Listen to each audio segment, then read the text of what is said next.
হঠাৎ একদিন বান্ধবী নাফিসা খাদিজার ঘরে ঢুইকা দেখে সুন্দর পোশাক পরে সেজে গুজে বসে আছে। ডাক দিয়া বলে, হ্যাঁ বান্ধবী খাদিজা, কি হয়েছে তোমার?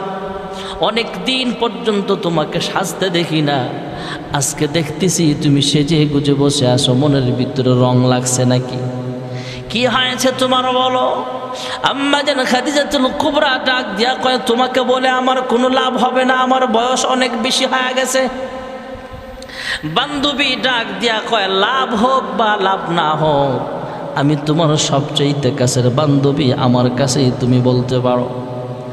আম্মা জান খাদিজা ডাক দিয়া কয়, হ্যাঁ নাফিসা শোন, যে মুহাম্মদ ইবনে আব্দুল্লাহর হাতে আমার ব্যবসায়িক দায়িত্ব অর্পণ করে দিয়েছিলাম, সেই মুহাম্মদ ইবনে আব্দুল্লাহর হাতে যদি আমার জীবন যৌবন সব দায়িত্বটা পরিচালনার দায়িত্ব দিতে পারতাম, তাহলে আমি খাদিজা ধন্য হতে পারতাম। এবার নাফিসা প্রস্তাব নিয়ে গেল, হ্যাঁ মুহাম্মদ ইবনে আব্দুল্লাহ, খাদিজাকে তোমার কেমন মনে হয়? কয়, খাদিজা তো ভালো মানুষ। লম্বা চূড়া ঘটনা ভাইয়েরা আমার। এক পর্যায়ে প্রস্তাব দিয়া দিলেন। নাফিসা ডাক দিয়া কয়, হে খাজা আব্দুল মুত্তালিবের নাতি, শোনো, খাদিজার ব্যাপারে তোমার কাছে প্রস্তাব দেওয়া হলো, তুমি কি বলো? প্রস্তাব দেওয়া হলে আল্লাহর হাবিব ডাক দিয়া কয়, হ্যাঁ বান্ধবী শোনো, হে খাদিজার বান্ধবী শোন, আমার টাকা নাই, পয়সা নাই, ঘর বাড়ি আমার কিছুই তো নাই। নাফিসা প্রথমেই জিজ্ঞেস করেছিল, তুমি এখনো বিবাহ শাদী করো না কেন? আল্লাহর হাবিব জানাইলেন, হে খাদিজার বান্ধবী শোনো, আমার টাকা নাই, পয়সা নাই, ঘর নাই, বাড়ি নাই, আমি যেই বালিশে ঘুমাই বালিশটা আমার চাচা আবু তালেবের কেনা বালিশ। আমার ঘর নাই, আমি যেই ঘরে থাকি ঘরটা আমার চাচা আবু তালেবের ঘর। সব কিছু জেনেও কে আমার কাছে মেয়ে বিবাহ দিবে? এক পর্যায়ে খাদিজার ব্যাপারে প্রস্তাব জানাইলে মুহাম্মদ ইবনে আব্দুল্লাহ ডাক দিয়া কয়, আমার একার পক্ষে এটার দায়িত্ব নেওয়া সম্ভব নয়, সিদ্ধান্ত নেওয়া সম্ভব নয়। আমার গার্জিয়ান আছে, আমার চাচা আবু তালেব আছে, তাদের সাথে আলাপ করো। তাদের সাথে আলাপ করার পরে সব দিকে বিবেচনা করে 40 বছরের খাদিজাতুল কুবরা আর 25 বছরের নওজোয়ান যুবক মুহাম্মদ ইবনে আব্দুল্লাহ, এই দুজনকে বিবাহ বন্ধনে আবদ্ধ করে দেওয়া হলো। আল্লাহর হাবিবের বয়স বাড়তে বাড়তে বাড়তে বাড়তে বাড়তে বাড়তে যখন প্রায় 40-এর কাছাকাছি হয়ে গেল ভাইয়ারা আমার, আল্লাহর হাবিব রহমাতুল্লিল আলামিনের বয়স যখন 35 পার হচ্ছে, মক্কাতুল মুকাররমায় আজীব এক ঘটনা ঘটে গেল। মক্কাতুল মুকাররমার মসজিদে হারামের কাজ পুনরায় সংস্কারের কাজ করার জন্য যখন সবাই প্রস্তুতি নিল, হজরে আসওয়াদ পাথরটাও সরায় রাখা হয়েছিল। সংস্কারের কাজ শেষ করার পর এবার যখন হজরে আসওয়াদ পাথরটা নিয়ে যাবে, যথা স্থানে রাখবে, আবার মানুষের মধ্যে দ্বন্দ্ব শুরু হয়ে গেল। এক দলের নেতারা বলে আমরা রাখবো কারণ আমরা মক্কার কাছের মানুষ। আরেক দলের নেতারা কয় না, আমরা রাখবো কারণ আমাদের জনসংখ্যা বেশি, আমাদের ভোটার সংখ্যা বেশি। আরেক দল বলে আমরা রাখবো কারণ আমাদের পয়সা বেশি, আমরা অনেক পয়সাওয়ালা মানুষ। এভাবে বিভিন্ন গোত্রের মানুষ যখন ঝগড়া শুরু করে দিল, একজন ডাক দিয়া কয়, ঝগড়া করে কোনো লাভ নাই, আমাদের মধ্যে সবচাইতে ভালো মানুষ যিনি, তিনি যা সিদ্ধান্ত নিবে সেই সিদ্ধান্ত অনুযায়ী আমরা কাজ করতে চাই, আমরা ঝগড়া ফাসাদ চাই না। আরেকজন জিজ্ঞেস করে, আমরা ভালো মানুষ কোথায় পাবো? মুরব্বী ডাক দিয়া কয়, সকালবেলা ফজরের ওয়াক্তে সবাই মসজিদে হারামে আসবো, যাকে পাবো সবার আগে যিনি মসজিদে হারামে আসবে তিনি হলো আমাদের সমাজের সবচেয়ে ভালো মানুষ। পরের দিন ফজরের ওয়াক্তে সবাই ঐক্যবদ্ধ হয়ে একসাথে মসজিদে হারামের দিকে রওনা হলো ভাইয়েরা আমার। আয়েশা দেখে সবার আগে যিনি চলে আসছেন মসজিদে হারামে তিনি আর কেউ নয়, তিনি হলেন খাজা আব্দুল মুত্তালিবের নাতি মুহাম্মদ ইবনে আব্দুল্লাহ। আল্লাহর হাবিব রহমাতুল্লিল আলামিন তখনও আনুষ্ঠানিকভাবে নবুয়ত প্রাপ্ত হয় নাই। আবার নির্বাচিত হলো মুহাম্মদ ইবনে আব্দুল্লাহ, মক্কার সবচেয়ে ভালো মানুষ। হ্যাঁ মুহাম্মদ হজরে আসওয়াদ পাথরটা মক্কাতুল মুকাররমার পুনরায় কাজ কমপ্লিট করার পর এবার পাথরটা যথা স্থানে কে রাখবে এই নিয়ে আমাদের ভিতরে মারামারি আর দ্বন্দ্ব শুরু হয়ে গেছে। তুমি একটা ফয়সালা দাও। মুহাম্মদ ইবনে আব্দুল্লাহ বললেন একটা মোটা কাপড়ের চাদর বিছানো হোক। একটা চাদর বিছালেন, কয়েকজন নৌজওয়ান যুবকদেরকে নিয়ে আল্লাহর হাবিব নিজের হাতে ধইরা হজরে আসওয়াদ পাথরটা যথা স্থানে রাইখা দিলেন, তথা হজরে আসওয়াদ পাথরটা চাদরের মাঝখানে রাখলেন। এবার ডাক দিলেন, বিভিন্ন গোত্রের বড় বড় নেতারা সামনে আসেন। কে আওয়ামী লীগ করেন, কেউ বিএনপি করে, কেউ জামাতে ইসলাম করে, কেউ লাঙ্গল তার মার্কা, কারো হাত পাখা মার্কা হতে পারে। প্রত্যেক দলের মেইন নেতারা যখন সামনে আসছে, চতুর্দিকে সবাই ধরছে আল্লাহর হাবিব এক কোণার মধ্যে ধইরা নেতৃত্ব দিয়া, কোনো দ্বন্দ্ব নাই, মাথা ফাটাফাটি নাই, সকলকে নিয়ে ঐক্যবদ্ধ হয়ে আল্লাহর হাবিব রহমাতুল্লিল আলামিনের নেতৃত্বে হজরে আসওয়াদ পাথরটা যথা স্থানে রেখে দিয়েছে। মহান আল্লাহ রাব্বুল আলামিন জিবরাইল আমিনকে ডাক দেয়া বলে, হ্যাঁ জিবরাইল, আমার হাবিবের আলোচনা চলতেছে, তুমিও কিছু বলো। জিবরাইল বলে, আমেনা, হে হালিমাতুস সাদিয়া, হে খাজা আব্দুল মুত্তালিব, আপনারা দেখলে আর কয়েকজন মানুষের চেহারাই বা দেখেছেন? আমি জিবরাইল আদম হাওয়াকে জান্নাতে বসবাস করতেও দেখেছিলাম। আমি জিবরাইল আদম হাওয়া দুনিয়ার জমিনে পাঠাইবার পর আদম হাওয়া 350 বৎসর কান্নার পরে জাবালে রহমত পাহাড়ের উপরের মিলন মেলাটাও আমি জিবরাইল নিজের চোখে দেখেছিলাম। আপনারা দেখলে আর কয়েকজন মানুষের চেহারাই বা দেখেছেন? আমি জিবরাইল হযরত ইউনুস পয়গম্বরকে মাছের পেটের ভিতরে থাইকা মালিকের প্রতি তাসবিহ পাঠ করতে দেখেছিলাম। আপনারা দেখলে আর কয়েকজন মানুষের চেহারাই বা দেখেছেন? আমি জিবরাইল ইব্রাহিম পয়গম্বর আলাইহিস সালামকে নমরুদের আগুনে থাইকা আল্লাহর সাথে কথাবার্তা বলতেও দেখেছিলাম। আপনারা দেখলে আর কয়েকজন মানুষের চেহারাই বা দেখেছেন? আমি ইউসুফ পয়গম্বরকে, ইউসুফ আলাইহিস সালামকে অন্ধকার কূপের ভিতরে আল্লাহর তাসবিহ পড়তে দেখেছিলাম। আদম থেকে ঈসা নবী পর্যন্ত লক্ষাধিক নবী রাসূল পয়গম্বরের চেহারা আমি জিবরাইল নিজের চোখে দেখলাম।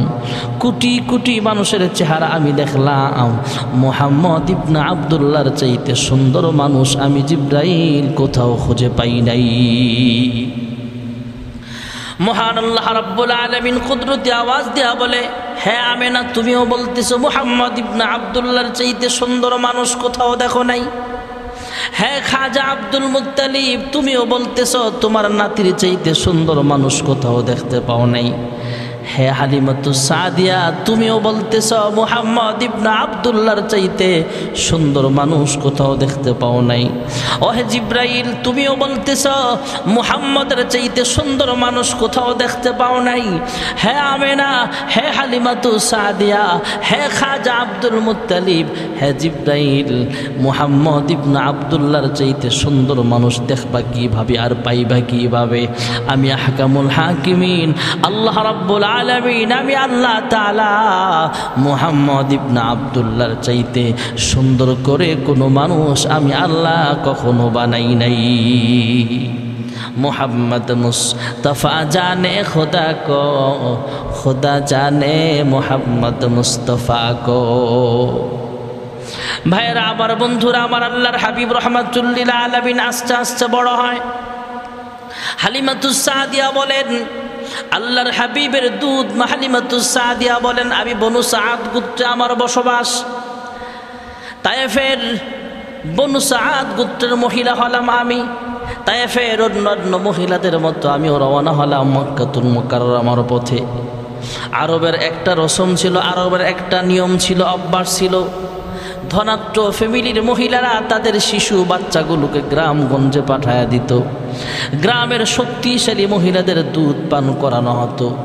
গ্রামের পরিবেশে থাইকা মেজাজ মন ভালো থাকতো আর শরীরটাও শক্তিশালী হয়ে যাইত। গ্রামের শক্তিশালী মহিলাদের কাছে পাঠায়া দেওয়া হতো। বিনিময়ে মোটা অঙ্কের বেতন ভাতার ব্যবস্থাও তার জন্য করা হতো। হালিমাতুস সাদিয়া বলেন, আমি বনু সাদ গোত্রের অন্যান্য মহিলাদের মতো আমিও তাদের সাথে রওনা হলাম মক্কাতুল মুকাররমার পথে রওনা হলাম।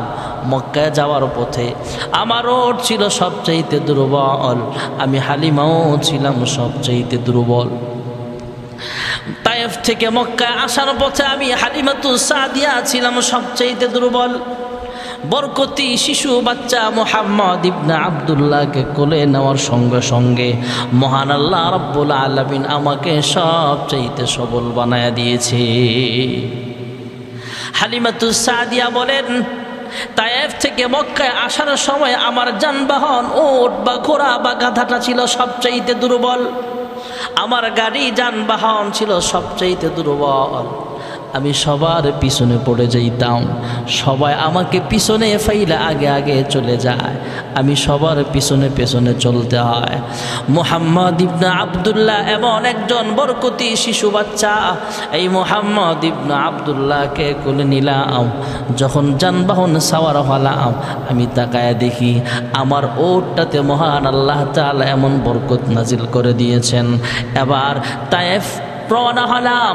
মক্কা থেকে তায়েফ যখন রওনা হয়ে গেলাম, আসার পথে আমার যানবাহন সবার পেছনে পেছনে চলতো, আর এখন আমার যানবাহন সবার আগে আগে যায়, আর সকলে আমার পেছনে পেছনে চলতে হয়। মুহাম্মদ ইবনে আব্দুল্লাহ একটা বরকতি বাচ্চা। এই শিশু সন্তান মুহাম্মদ ইবনে আব্দুল্লাহর আরো অলৌকিক অনেক ঘটনা ঘটছে ভাইয়েরা আমার। সংক্ষিপ্ত আকারে বলছি, আল্লাহর হাবিব রাহমাতুল লিল আলামিনের বয়স যখন 6 বছর প্রায়, মোটামুটি কথাবার্তা বলতে পারে। আল্লাহর হাবিব মুহাম্মদ ইবনে আব্দুল্লাহ বলে সবাই জানে, সবাই মুহাম্মদ ইবনে আব্দুল্লাহ বলে সবাই চিনে। শিশুকাল থেকেই সবাই তাকে ভালো করে জানে। খাজা আব্দুল মুত্তালিবের নাতি মুহাম্মদ ইবনে আব্দুল্লাহকে সবাই ভালোবাসে। ব্যবসা করতে গেলে মুহাম্মদ ইবনে আব্দুল্লাহর চেহারা দেখা তারপরে ব্যবসায় বের হয়, আর বলে, হ্যাঁ খাজা আব্দুল মুত্তালিব, তোমার নাতি মুহাম্মদ ইবনে আব্দুল্লাহর চেহারা দেখা যখন আমরা দোকান খুলতে যাই, যেদিন তোমার নাতি মুহাম্মদ ইবনে আব্দুল্লাহর চেহারা দেখা ব্যবসার কাজে হাত দিই, ওই ব্যবসায় বেশি বরকত হয়। সবাই মুহাব্বত করে। খাজা আব্দুল মুত্তালিব তিনিও মুহাব্বত করেন, নাতিটাকে আলাদা চোখে দেখেন। এদিক দিয়ে কথাবার্তা বলতে পারে মুহাম্মদ ইবনে আব্দুল্লাহ। একদিন মায়ের কাছে আইসা বলে, হ্যাঁ মা, সন্ধ্যাবেলায় দেখি সন্তানরা যখন খেলাধুলা শেষ করে, শিশু বাচ্চারা যখন খেলাধুলা শেষ করে, তখন তার বাবা আইসা তাকে কোলে নিয়ে বাড়ির পথে রওনা হয়ে যায়। হ্যাঁ মা, আমার আব্বা কই? আমার আব্বার কোলে উঠতেও আমার মনটা কান্দে। ভাইয়েরা আমার, বন্ধুরা, আবার মুহাম্মদ ইবনে আব্দুল্লাহ বাবার জন্য মায়ের কাছে কাঁদতেছে। সন্ধ্যাবেলা খেলার শেষে সব ছেলেদের পিতা এসে আমার খেলার সাথী ভাইদের কোলে লয়া যায়, আমার পিতার কোলে উঠতে আমার মনে চায়। শিশু মুহাম্মদ ইবনে আব্দুল্লাহর কান্না দেখা মা আমেনাও কান্দে। ভাইয়ারা আমার, খাজা আব্দুল মুত্তালিবের কাছে নিয়ে যাওয়া হলো। খাজা আব্দুল মুত্তালিব ঘটনা শোনার পর উম্মে আইমান দাসীকে দিয়া পাঠায় দিলেন, যাও মুহাম্মদ ইবনে আব্দুল্লাহকে সফরে বের হও, তাকে নিয়া বাবার কবরের পাশে দাঁড় করায়া দিবা। এই সফরে মা আমেনাও দুনিয়া থেকে বিদায় হয়ে গেল। আল্লাহর হাবিব জন্মের আগেই বাবা হারা এতিম। আল্লাহর হাবিব 6 বছর বয়সে মা ও দুনিয়া থেকে বিদায় হয়ে গেলে খাজা আব্দুল মুত্তালিব পয়গম্বরের দাদা, তিনি খাজা সাহেব, তিনি তাকে অনেক মহব্বত করে ভালোবাসে। উনি যেই গদিতে ঘুমায়, যেই বিছানায় বসে, যেই বিছানায় ঘুমায়, শিশু মুহাম্মদ ইবনে আব্দুল্লাহ সেখানে যায় বসে থাকে, সেখানে যায় শুয়ে থাকে। অন্যান্যরা তার চেয়ারের মধ্যে বসার সাহস পায় না। মক্কার চেয়ারম্যান, কাবার মুতাওয়াল্লি খাজা আব্দুল মুত্তালিবের চেয়ারের মধ্যে বসার সাহস কেউ পায় না, কিন্তু শিশু বাচ্চা মুহাম্মদ ইবনে আব্দুল্লাহ সেখানে যায় বসে যায়। ভাইয়েরা আমার, বন্ধুরা আমার, অন্যান্য নেতারা ডাক দেয়া কয়, হ্যাঁ খাজা আব্দুল মুত্তালিব, আপনি কাবার মুতাওয়াল্লি, আপনি মক্কার চেয়ারম্যান, আপনার চেয়ারের মধ্যে বসার সাহস আমাদের হয় না, তবে এই শিশু বাচ্চাটা আপনার চেয়ারের মধ্যে এসে বসা থাকে। খাজা আব্দুল মুত্তালিব ডাক দিয়া কয়, এটাকে শিশু বাচ্চা বলিও না, এটা আমার একটা বরকতি নাতি। ছোটবেলা তার অলৌকিক কিছু ঘটনা দেখে আমি বুঝতে পারছি বড় হইয়া অবশ্যই সে একজন আল্লাহর প্রিয় বান্দা হবে। তাহলে তোমরা একটা ঘটনা শোনো। আমার এই নাতি মুহাম্মদ ইবনে আব্দুল্লাহ যখন কোলের শিশু বাচ্চা, দুধের বাচ্চা, কোলের শিশু বাচ্চা, এই শিশুকালেই তার একটা অলৌকিক ঘটনা ঘটে গেছে, মুজিজা ঘটে গেছে। আরবের মধ্যে অনাবৃষ্টির কারণে মানুষের কষ্ট হয়। আমার কাছে সবাই আইসা কয়, হে খাজা আব্দুল মুত্তালিব, আপনি তো কাবার মুতাওয়াল্লি, আপনি তো মক্কার চেয়ারম্যান, আপনি একটু কাবার মালিকের কাছে দোয়া করেন, হে আল্লাহ আপনি বৃষ্টির ফয়সালা করিয়া দেন। কারণ আল্লাহ তাআলা যদি বৃষ্টি না দেয়, দুনিয়ার সব রাজা বাদশাহ মিলেও বৃষ্টির ফয়সালা করার ক্ষমতা রাখে না। আল্লাহ রাব্বুল আলামিন বৃষ্টি দেওয়ার মালিক, আল্লাহ আসমানের মালিক, আল্লাহ জমিনের মালিক, আল্লাহ তাআলা আমাদের সন্তান দেওয়ার মালিক, আল্লাহ তাআলা হায়াতের মালিক, আমাদের জীবনের মালিক হলেন আল্লাহ, মরণ দেওয়ার মালিক ও মহান আল্লাহ রাব্বুল আলামিন। الذي خلق الموت والحياة ليبلوكم أيكم أحسن عملا وهو العزيز الغفور। আল্লাহ রাব্বুল আলামিন হায়াতের মালিক, আল্লাহ মরণ দেওয়ার মালিক, আল্লাহ বৃষ্টি দেওয়ালা। কেউ বৃষ্টির ফয়সালা করতে পারবে না। আল্লাহ যদি বৃষ্টি বন্ধ করে দেয়, আল্লাহর কাছে চান আল্লাহ তাআলা যদি বৃষ্টির ফয়সালা করিয়া দেয়। মক্কার মানুষগুলো অনাবৃষ্টির কারণে ফসলের কষ্ট হয়, অনাবৃষ্টির কারণে মানুষের কষ্ট হয়, তাই আল্লাহর কাছে আপনি একটু দোয়া করেন।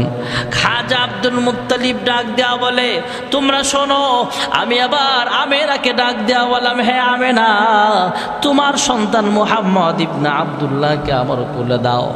এবার আমার নাতিটাকে কোলে নিয়ে আমি কাবার সামনের দিকে রওনা হলাম। কাবার গিলাফ ধরে আল্লাহ তাআলার কাছে কাঁদলাম, হে মালিক, হে পরওয়ারদিগার আলম, আমার নাতি মুহাম্মদ ইবনে আব্দুল্লাহ অবশ্যই তোমার একজন পছন্দের বান্দা হবে। তার কিছু অলৌকিক ঘটনাও আমি দেখতে পাইছি। আয় আল্লাহ, আমার নাতি মুহাম্মদ ইবনে আব্দুল্লাহ যদি তোমার পছন্দের কেউ হয়ে থাকে, তাহলে আমার নাতি মুহাম্মদ ইবনে আব্দুল্লাহর বরকতে তুমি আসমান থেকে রহমতের বৃষ্টির ফয়সালা করিয়া দাও। খাজা আব্দুল মুত্তালিব অন্যান্য নেতাদেরকে ঘটনা শোনায়, আমি আল্লাহ তাআলার কাছে আমার নাতি মুহাম্মদ ইবনে আব্দুল্লাহকে কেন্দ্র করে দোয়া চাইলাম, আল্লাহ আমার নাতির বরকতে আপনি আসমান থেকে বৃষ্টির ফয়সালা করিয়া দেন। আমি তাকায় দেখি গো, আল্লাহ রাব্বুল আলামিন আসমান থেকে এই দোয়ার বরকতে আসমান থেকে বৃষ্টির ফয়সালা করিয়া দিয়েছে। মুহাম্মদ ইবনে আব্দুল্লাহর বয়স বাড়তে বাড়তে যখন 8 বছর বয়স হয়ে গেছে, তখন খাজা আব্দুল মুত্তালিবও দুনিয়া থেকে বিদায় হয়ে গেল। এবার চাচা আবু তালেব গার্জিয়ান হয়ে গেলেন। চাচা আবু তালেব নিজের জানের চাইতেও বেশি ভালোবাসেন। চাচা আবু তালেব নিজের সন্তানের চাইতেও বেশি ভালোবাসেন। নিজের সন্তানকে গোসল করা দেয় না, কিন্তু বাতিজা মুহাম্মদ ইবনে আব্দুল্লাহকে সাবান মেখে গোসল করা দেয়। নিজের সন্তানের মাথায় তেল মেখে দেয় না, ভাতিজা মুহাম্মদ ইবনে আব্দুল্লাহর মাথায় তেল মেখে দেয়। নিজের সন্তানকে লুকমা দিয়ে খাওয়ায় না, কিন্তু বাতিজা মুহাম্মদ ইবনে আব্দুল্লাহকে লুকমা দিয়ে খাওয়ায়। নিজের সন্তানকে বুকে জড়ায় ঘুমায় না, কিন্তু মুহাম্মদ ইবনে আব্দুল্লাহকে বুকে জড়ায় আদর করে ঘুম পাড়ায়। অন্যান্য লোকজন ডাক দিয়া কয়, হ্যাঁ খাজা আবু তালেব, আপনি আপনার সন্তানকে বুকে জড়ায় ঘুমাইতে দেখি না, আপনার সন্তানকে লুকমা দিয়া খাওয়াইতে দেখি না, আপনার সন্তানকে গোসল করায় দিতে দেখি না, কিন্তু ভাতিজা মুহাম্মদ ইবনে আব্দুল্লাহকে অনেক মহব্বত করেন। খাজা আবু তালেব চোখের পানি ফেলে কান দেওয়ার ডাক দেওয়া বলে, শোনো, আমার ভাতিজার আব্বা নাই, আম্মা নাই, দাদাও নাই, আমার সন্তানের তো সবাই আছে। আমার ভাতিজা মুহাম্মদ ইবনে আব্দুল্লাহর প্রতি আমার অনেক মহব্বত। আমার জানের চাইতেও আমার ভাতিজা মুহাম্মদ ইবনে আব্দুল্লাহকে আমি সব চাইতে বেশি ভালোবাসি। মুহাম্মদ ইবনে আব্দুল্লাহ বলে সবাই জানে। মুহাম্মদ ইবনে আব্দুল্লাহর বয়স বাড়তে বাড়তে বাড়তে বাড়তে যখন প্রায় 25-এর কাছাকাছি হয়ে গেল ভাইয়েরা আমার, এদিক দিয়ে মক্কাতুল মুকাররমায় একজন বিজনেসম্যান ছিলেন আম্মাজান খাদিজাতুল কুবরা রাদিয়াল্লাহু তাআলা আনহা। আম্মাজান খাদিজাতুল কুবরা রাদিয়াল্লাহু তাআলা আনহা অনেক সুন্দরী বানিয়েছিলেন আল্লাহ তাআলা ভাইয়েরা আমার। আম্মাজান খাদিজাতুল কুবরা রাদিয়াল্লাহু তাআলা আনহা ওনার একজন বান্ধবীর নাম ছিল নয়, সে হলো খাজা আব্দুল মুত্তালিবের নাতি মুহাম্মদ ইবনে আব্দুল্লাহ। আম্মাজান খাদিজাতুল কুবরা রাদিয়াল্লাহু তাআলা আনহা এবার বান্ধবী নাফিসাকে পাঠায় দিলেন, খোঁজ লাগাও। বান্ধবী নাফিসা মুহাম্মদ ইবনে আব্দুল্লাহর কাছে যা বলে, হ্যাঁ মুহাম্মদ ইবনে আব্দুল্লাহ, খাদিজাকে চেনো? কয় হ্যাঁ চিনি। কয় খাদিজা তোমাকে ব্যবসায়িক পার্টনার বানাইতে চাই, তুমি কি বলো? মুহাম্মদ ইবনে আব্দুল্লাহ ডাক দিয়া কয়, আমার টাকা নাই, পয়সা নাই, ব্যবসায়িক পুঁজি নাই, আমি কিভাবে ব্যবসায়িক পার্টনার হতে পারি? বান্ধবীর মাধ্যমে খবর আম্মাজান খাদিজার কানে গেলে খাদিজা লোক মারফত জানায় দিলেন, হ্যাঁ মুহাম্মদ ইবনে আব্দুল্লাহ শোনেন, আপনার আমানতদারি বিশ্বস্ততা হলো আপনার পুঁজি, আর ব্যবসা করতে যা মূলধন লাগবে, পুঁজি লাগবে, সব ব্যবস্থা করব আমি খাদিজা। মুহাম্মদ ইবনে আব্দুল্লাহকে ব্যবসায়িক দায়িত্ব দিয়া পাঠায় দেয় বিভিন্ন দেশে। আবার সেই ব্যবসায়ী কাফেরার ভিতরে আবার একজন গোয়েন্দাও দিয়ে দিলেন, খবর নিবা মুহাম্মদ ইবনে আব্দুল্লাহর চাল চলন কেমন, ব্যবহার কেমন, মুহাম্মদ ইবনে আব্দুল্লাহ কিভাবে ব্যবসা করে কিভাবে সফল হতে পারে। ব্যবসায়ী কাফেলা যখন সফর শেষ করে আবার মক্কায় ফিরে আসলো, ডাক দিয়া কয়, হ্যাঁ খাদিজা, ব্যবসায়িক কাফেলার সমস্ত ব্যবসায়িকরা যা লাভবান হয়েছে, মুহাম্মদ ইবনে আব্দুল্লাহর সততা দেখা একাই সব চাইতে বেশি লাভবান হতে পেরেছে। আম্মাজান খাদিজাতুল কুবরা ডাক দিয়া কয়, তোমাকে ব্যবসায় কত টাকা লাভ করেছে সেটা জানার জন্য তোমাকে পাঠাই নাই, পার্সোনাল কোনো অলৌকিক ঘটনা দেখে থাকলে তুমি বলতে পারো। এবার খাদিজার বান্ধবী ডাক দিয়া কয়, খাদিজা শোনো, আমরা মরুভূমির পথ দিয়ে হাঁটতেছিলাম, অনেকগুলো ঘটনার মধ্যে একটা ঘটনা হলো, আমরা ছাতা ব্যবহার করতাম রোদের তাপ থেকে বাঁচার জন্য। প্রচণ্ড তাপ থেকে, রৌদ্রের তাপ থেকে বাঁচার জন্য গাছের পাতা লতা দিয়া মাথা ঢাকতাম, ছাতা ব্যবহার করতাম। মুহাম্মদ ইবনে আব্দুল্লাহর কোনো ছাতা লাগে না, পাতা লতাও লাগে না, তার কোনো কাপড় চোপড় মাথায় দেওয়া লাগে না। আমরা তাকায় দেখি মুহাম্মদ যেখানে যেখানে যায়, যেদিকে যেদিকে যায়, আকাশের একটা মেঘের খণ্ড তাকে ছায়া প্রদান করতে করতে যায়। আম্মাজান খাদিজাতুল কুবরা আল্লাহর হাবিবের প্রতি তথা মুহাম্মদ ইবনে আব্দুল্লাহর প্রতি আরো দুর্বল হয়ে গেল। হঠাৎ একদিন বান্ধবী নাফিসা খাদিজার ঘরে ঢুইকা দেখে সুন্দর পোশাক পরে সেজে গুজে বসে আছে। ডাক দিয়া বলে, হ্যাঁ বান্ধবী খাদিজা, কি হয়েছে তোমার? অনেক দিন পর্যন্ত তোমাকে সাজতে দেখি না, আজকে দেখতেছি তুমি সেজে গুজে বসে আছো, মনের ভিতরে রং লাগছে নাকি? কি হয়েছে তোমার বলো? আম্মাজান খাদিজাতুল কুবরা ডাক দিয়া কয়, তোমাকে বলে আমার কোনো লাভ হবে না, আমার বয়স অনেক বেশি হয়ে গেছে। বান্ধবী ডাক দিয়া কয়, লাভ হোক বা লাভ না হোক, আমি তোমার সবচেয়ে কাছের বান্ধবী, আমার কাছেই তুমি বলতে পারো। আম্মাজান খাদিজা ডাক দিয়া কয়, হ্যাঁ নাফিসা শোন, যে মুহাম্মদ ইবনে আব্দুল্লাহর হাতে আমার ব্যবসায়িক দায়িত্ব অর্পণ করে দিয়েছিলাম, সেই মুহাম্মদ ইবনে আব্দুল্লাহর হাতে যদি আমার জীবন যৌবন সব দায়িত্বটা পরিচালনার দায়িত্ব দিতে পারতাম, তাহলে আমি খাদিজা ধন্য হতে পারতাম।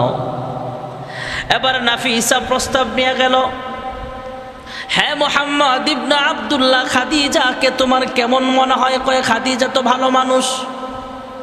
লম্বা চূড়া ঘটনা ভাইয়েরা আমার। এক পর্যায়ে প্রস্তাব দিয়া দিলেন। নাফিসা ডাক দিয়া কয়, হে খাজা আব্দুল মুত্তালিবের নাতি, শোনো, খাদিজার ব্যাপারে তোমার কাছে প্রস্তাব দেওয়া হলো, তুমি কি বলো? প্রস্তাব দেওয়া হলে আল্লাহর হাবিব ডাক দিয়া কয়, হ্যাঁ বান্ধবী শোনো, হে খাদিজার বান্ধবী শোন, আমার টাকা নাই, পয়সা নাই, ঘর বাড়ি আমার কিছুই তো নাই। নাফিসা প্রথমেই জিজ্ঞেস করেছিল, তুমি এখনো বিবাহ শাদী করো না কেন? আল্লাহর হাবিব জানাইলেন, হে খাদিজার বান্ধবী শোনো, আমার টাকা নাই, পয়সা নাই, ঘর নাই, বাড়ি নাই। আমি যেই বালিশে ঘুমাই, বালিশটা আমার চাচা আবু তালেবের কেনা বালিশ। আমার ঘর নাই, আমি যেই ঘরে থাকি, ঘরটা আমার চাচা আবু তালেবের ঘর। সব কিছু জেনেও কে আমার কাছে মেয়ে বিবাহ দিবে? এক পর্যায়ে খাদিজার ব্যাপারে প্রস্তাব জানাইলে মুহাম্মদ ইবনে আব্দুল্লাহ ডাক দিয়া কয়, আমার একার পক্ষে এটার দায়িত্ব নেওয়া সম্ভব নয়, সিদ্ধান্ত নেওয়া সম্ভব নয়। আমার গার্জিয়ান আছে, আমার চাচা আবু তালেব আছে, তাদের সাথে আলাপ করো। তাদের সাথে আলাপ করার পরে সব দিকে বিবেচনা করে 40 বছরের খাদিজাতুল কুবরা আর 25 বছরের নওজোয়ান যুবক মুহাম্মদ ইবনে আব্দুল্লাহ, এই দুজনকে বিবাহ বন্ধনে আবদ্ধ করে দেওয়া হলো। আল্লাহর হাবিবের বয়স বাড়তে বাড়তে বাড়তে বাড়তে বাড়তে বাড়তে যখন প্রায় 40-এর কাছাকাছি হয়ে গেল ভাইয়ারা আমার, আল্লাহর হাবিব রহমাতুল্লিল আলামিনের বয়স যখন 35 পার হচ্ছে, মক্কাতুল মুকাররমায় আজীব এক ঘটনা ঘটে গেল। মক্কাতুল মুকাররমার মসজিদে হারামের কাজ, পুনরায় সংস্কারের কাজ করার জন্য যখন সবাই প্রস্তুতি নিল, হজরে আসওয়াদ পাথরটাও সরায় রাখা হয়েছিল। সংস্কারের কাজ শেষ করার পর এবার যখন হজরে আসওয়াদ পাথরটা নিয়ে যাবে, যথা স্থানে রাখবে, আবার মানুষের মধ্যে দ্বন্দ্ব শুরু হয়ে গেল। এক দলের নেতারা বলে আমরা রাখবো কারণ আমরা মক্কার কাছের মানুষ। আরেক দলের নেতারা কয় না, আমরা রাখবো কারণ আমাদের জনসংখ্যা বেশি, আমাদের ভোটার সংখ্যা বেশি। আরেক দল বলে আমরা রাখবো কারণ আমাদের পয়সা বেশি, আমরা অনেক পয়সাওয়ালা মানুষ। এভাবে বিভিন্ন গোত্রের মানুষ যখন ঝগড়া শুরু করে দিল, একজন ডাক দিয়া কয়, ঝগড়া করে কোনো লাভ নাই, আমাদের মধ্যে সবচাইতে ভালো মানুষ যিনি, তিনি যা সিদ্ধান্ত নিবে সেই সিদ্ধান্ত অনুযায়ী আমরা কাজ করতে চাই, আমরা ঝগড়া ফাসাদ চাই না। আরেকজন জিজ্ঞেস করে, আমরা ভালো মানুষ কোথায় পাবো?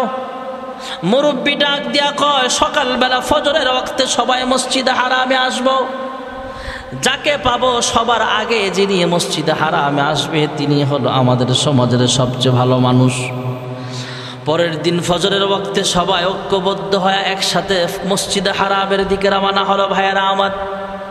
আয়েশা দেখে সবার আগে যিনি চলে আসছেন মসজিদে হারামে, তিনি আর কেউ নয়, তিনি হলেন খাজা আব্দুল মুত্তালিবের নাতি মুহাম্মদ ইবনে আব্দুল্লাহ। আল্লাহর হাবিব রহমাতুল্লিল আলামিন তখনও আনুষ্ঠানিকভাবে নবুয়ত প্রাপ্ত হয় নাই। আবার নির্বাচিত হলো মুহাম্মদ ইবনে আব্দুল্লাহ, মক্কার সবচেয়ে ভালো মানুষ। হ্যাঁ মুহাম্মদ, হজরে আসওয়াদ পাথরটা মক্কাতুল মুকাররমার পুনরায় কাজ কমপ্লিট করার পর এবার পাথরটা যথা স্থানে কে রাখবে এই নিয়ে আমাদের ভিতরে মারামারি আর দ্বন্দ্ব শুরু হয়ে গেছে। তুমি একটা ফয়সালা দাও। মুহাম্মদ ইবনে আব্দুল্লাহ বললেন, একটা মোটা কাপড়ের চাদর বিছানো হোক। একটা চাদর বিছালেন, কয়েকজন নৌজওয়ান যুবকদেরকে নিয়ে আল্লাহর হাবিব নিজের হাতে ধইরা হজরে আসওয়াদ পাথরটা যথা স্থানে রাইখা দিলেন, তথা হজরে আসওয়াদ পাথরটা চাদরের মাঝখানে রাখলেন। এবার ডাক দিলেন, বিভিন্ন গোত্রের বড় বড় নেতারা সামনে আসেন। কে আওয়ামী লীগ করেন, কেউ বিএনপি করে, কেউ জামাতে ইসলাম করে, কেউ লাঙ্গল তার মার্কা, কারো হাত পাখা মার্কা হতে পারে। প্রত্যেক দলের মেইন নেতারা যখন সামনে আসছে, চতুর্দিকে সবাই ধরছে আল্লাহর হাবিব এক কোণার মধ্যে ধইরা নেতৃত্ব দিয়া, কোনো দ্বন্দ্ব নাই, মাথা ফাটাফাটি নাই, সকলকে নিয়ে ঐক্যবদ্ধ হয়ে আল্লাহর হাবিব রহমাতুল্লিল আলামিনের নেতৃত্বে হজরে আসওয়াদ পাথরটা যথা স্থানে রেখে দিয়েছে। এই ঘটনার পর মানুষ আল্লাহর হাবিবের প্রতি বিশ্বস্ততা আস্থা আরো বেড়ে গেল। মানুষ এতদিন মুহাম্মদ ইবনে আব্দুল্লাহকে ভালোবাসে, এখন আরো বেশি ভালোবাসতে শুরু করে দিয়েছে। ভাইয়েরা আমার, বন্ধুরা আমার, নবুয়ত প্রাপ্ত হওয়ার আগে এই ঘটনাগুলো অনেক ঘটেছে। ভাইয়েরা আমার, আরো অনেক কথা রয়ে গেছে। শুধু বলার উদ্দেশ্য হলো আল্লাহর হাবিবের উলাদাত, জন্ম থেকে নিয়ে মৃত্যু পর্যন্ত পুরাটাতেই আমাদের শিক্ষণীয় বিষয়। তবে নবুয়ত পাওয়ার আগ পর্যন্ত অনেক ঘটনা ঘটছে যেগুলা নবীর জন্য নবুয়তির প্রমাণ। আর 40 বছর বয়সে যখন নবুয়ত প্রাপ্ত হলেন তখন থেকে নিয়ে ইন্তেকাল পর্যন্ত যা ঘটছে এগুলো আমাদের জন্য শরীয়তের দলিল। আল্লাহ রাব্বুল আলামিন আমাদের সকলকে রাসূলের সুন্নাহ অনুযায়ী জীবন গঠন করার তৌফিক দান করুন। আমিন। ওয়া আখিরু দাওয়ানা আনিল হামদুলিল্লাহি রাব্বিল আলামিন।